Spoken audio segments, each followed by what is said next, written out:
All right, ladies and gentlemen, I'm here with my neighbor Dustin. This is the extent of the storm.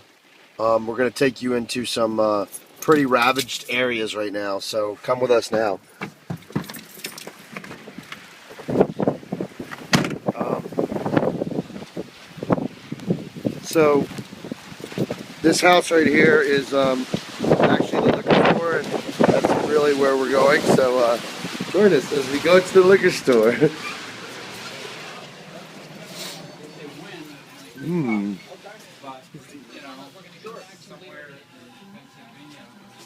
Yes. This is really how you prepare for a hurricane. What are we getting? Hmm.